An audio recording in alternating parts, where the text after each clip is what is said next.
Dude, I can't believe you had never in your life seen The Thing. I don't know how you dodged it. Like, you know of it. You know what it is. It wasn't a complete unknown, obviously. Yeah, you know? I definitely knew what it was. I've seen like it on TV, you know, the movie of the week type thing.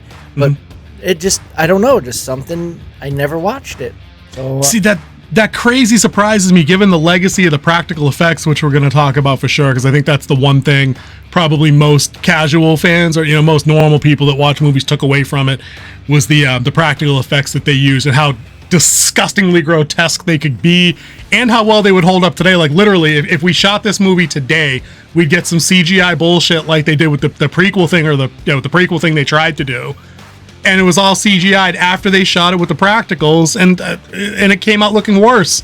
Like 30 years later, it looked worse with the CGI, and I'm like, no, go back to latex, rubber, and, you know, toothpaste and corn syrup and whatever else you guys used. It looked better, and it added to that level of, oh shit, that actually looks real.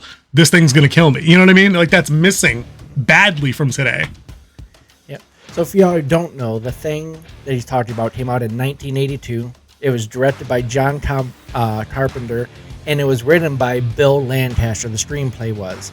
It was an adaptation of a novella. Do you know by who? I'm not. I was gonna say Lovecraft, but it's not. I always fall into that trap. It's John W. Campbell, is the who the novella was by, and this movie stars Kurt Russell.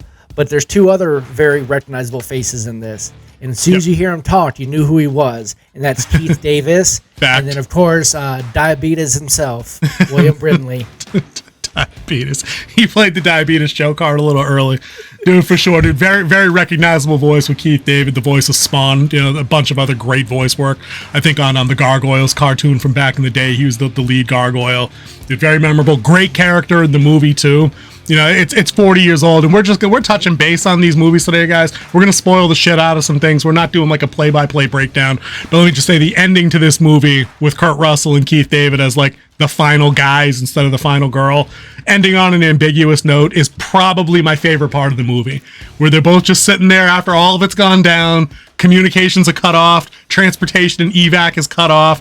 They got a bottle of whiskey or whatever they had, and the fire's starting to die down. They're like, let's just sit here and see what happens, because neither one of them knows if the other is the thing. You know what I mean? What a great ending to a great movie. I loved it. And for all y'all wondering what the premise is and what we're talking about, like who is the thing, any of y'all who played Among Us, that's pretty much the thing. Pretty much. It's that kind of concept. I mean, real brief with the synopsis of the film. It's an American research team at an Antarctic ice base. So right away there, that's on my talking points. The setting is probably as memorable as the creature effects or the actors. It's just wild. You know, when you're down there, there's no help coming. Best case scenario help is days away from South America. You know what I mean? You are boned if it goes down, right? Yep. So right then and there, the setting is banging. We got an Arctic research mission. They're just doing their thing. They're a non-military group. It's nothing about that. They're just doing general sciencey stuff. I don't even think they mentioned what they're doing down there. It's just like a weather station, I think. Like they never really get into it. The best thing I could say is if you ever saw the Big Bang Theory, they went down there. They went to an right. The guys went down, to do different types of experiments. Like right. You had like if you go over the characters, you have the helicopter pilot, which is played by Kurt Russell. That's Matt. You have a doctor. You have. Chief of security, you have a cook. They had the canine officer with the kennel team. And the scientists. Yeah. And they're all doing different crew. types of studies, minus, I say, the cook, and then the general lab hand, which is the guy who's always smoking weed in it. So. That was pretty funny, just because when you think of like the location and everything, like, you know, he slipped that by there, and that could never work out today. Never. No. Could never get away with it. But so they're doing research about their regular business when they get a visit from a Swedish science team. Norwegian. I caught myself. Because they kept saying the Swedes. Right. They're chasing a dog down and fucking shooting at it. Right. So it all comes to a head, and the last Swedish guy dies, Norwegian guy, whatever. Sorry, guys.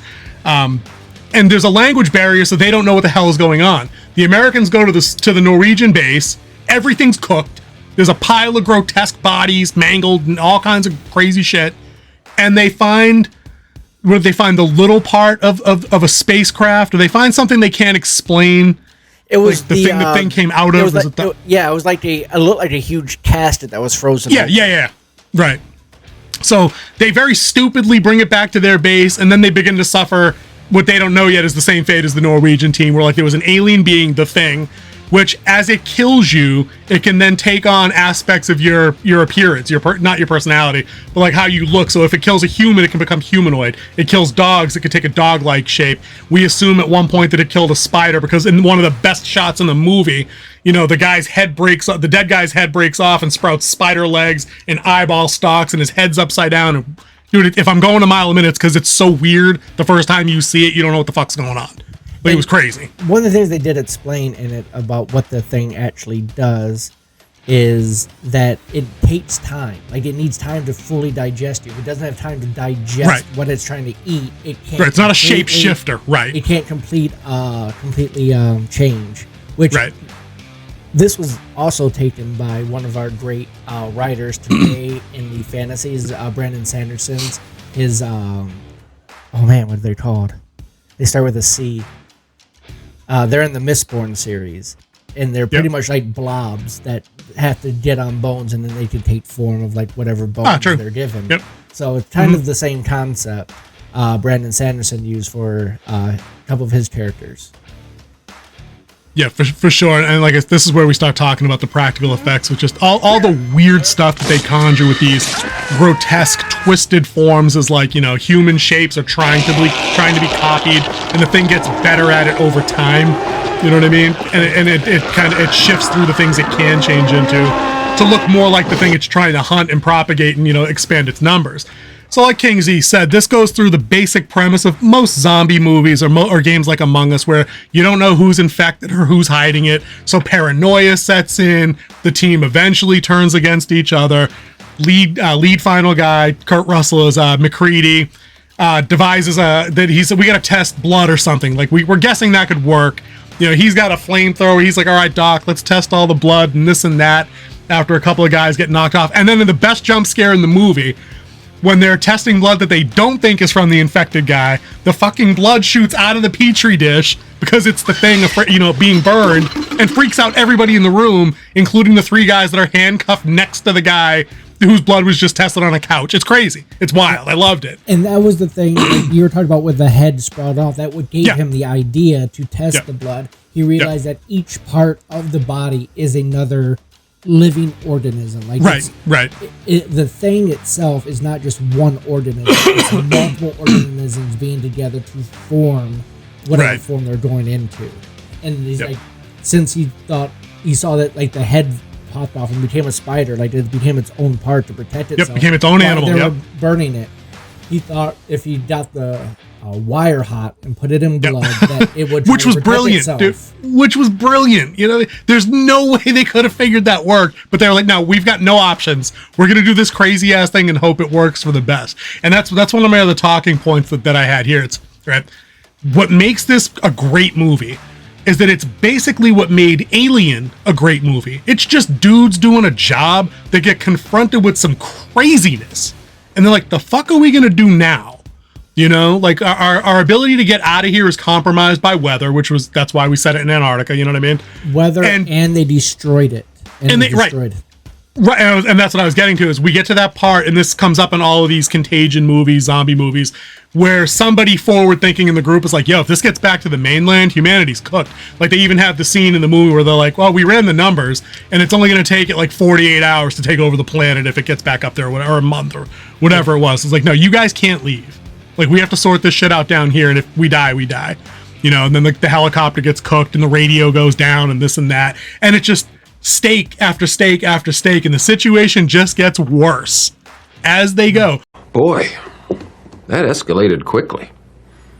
But my best favorite part about that, and you can comment on this because I'm sure you would agree, beyond Keith David, Kurt Russell, and A. Wilford Brimley, the other guys on the cast were also like mostly classically trained British stage actors. Like, there are a bunch of them in that core group of guys that actually get dialogue. Yep. So they bring like gravitas and like realism to it. Like, you believe that dude's a canine officer, kennel master, whatever he is, and that the other guy is, or not necessarily the doctor, but like that he is in charge. They just act like grown-ups. They only start yelling at each other when the shit absolutely hits the fan and they don't know what else to do. When the true paranoia sets in. Right. So it's not like an episode of Star Trek Discovery where like we launched a probe and then we argued over it in the first 4 minutes of the episode and we all hate each other and none of us can do math or talk like grown-ups. You know, it just felt like real people doing real shit, just like the alien space truckers from Alien. They were just dudes on a job, on a reclamation job, and they get waylaid by some insanity, and here's what they did. You know, I would say that about all three of these movies, just in tandem. It's the reason that these three movies are great is because it has good actors taking the source seriously. They don't go over the top. It's never cheesy, ever. You know, and like you believe that it's 8 dudes that are just stuck down there in the middle of nowhere at the end of the world about to die. Like you realize the deck is stacked against. So what do you think about the actors, though? Oh, the actors did great. I think they portrayed what a research team would look like if they were going through a series of a crisis. And like we were talking, like they're in Antarctica, and like you have no neighbors. They had to fly their helicopter to the Norwegian base, and it wasn't like a couple hour flight. Like it was a day trip there and back. Yeah. So yeah, they're spread out. They're left alone, and like they said, the Norwegians were the closest ones to them. So there was no help, and they also had a very early scene where the radio operator could not reach anybody. Right. So just to hammer in, they are alone. And to piggyback off of that point, when you're talking about not being able to reach somebody, they even had earlier scenes where I think it was the base commander was telling McCready when and how he could fly the bird or not fly the bird. So they're doubling down on telling you we're out here alone and the weather sucks because it's like it's the first week of winter or something. They specifically said it to let you know, to set the table that this isn't a daytime, joyride that we can do. Like we can go up for maybe an hour, maybe not, or whatever they said, and then we're fucked. We're grounded. Like wind speeds and stuff like that. Like and that's in like the first 10 minutes. Like they lay out all this shit in 10 minutes, and you're like, I understand everything about this movie world that I need to know to understand what the stakes are. We're looking at you, Ahsoka, through all these 3 movies. Buckle up, because that's the lens I watched all these through. Which is the perfect description of what Act 1 should be. Set the stage, introduce the characters, introduce the environment, give yourself the problem. Yep, it did. You hit the nail on the head for all that stuff, and that's why I think that this was such a banger of a flick. Because it really does show the difference in how the craft used to be written versus how it's written today, where it's more like we just write one idea of something that could happen and we chain it together by people talking about their feelings for 2 minutes, and then a next thing happens, and then they talk again, but it might not be related even subtextually to what's going on. CW and then we writing. Exactly, basically Batwoman, or Batgirl, whatever it was. What is your name? I told you it doesn't matter what your name is. That show, all CW. I mean, pretty much that. Or Ahsoka. But anyway. I got some more trivia for you on this one. Yeah, hit it. All right. So you know who the cinematographer was on this? Dude, I don't know any of that stuff. That's your wheelhouse, brother. Do you know what Dean Cuddy is famous for? Lay it on me. I'm sure it's a pedigree and a half, so just impress us now with everything you know. So let's talk about this. We talked about the practical effects where he has, to capture that with the proper lighting to make it not look fake. You need a true professional. And this is the guy who shot it.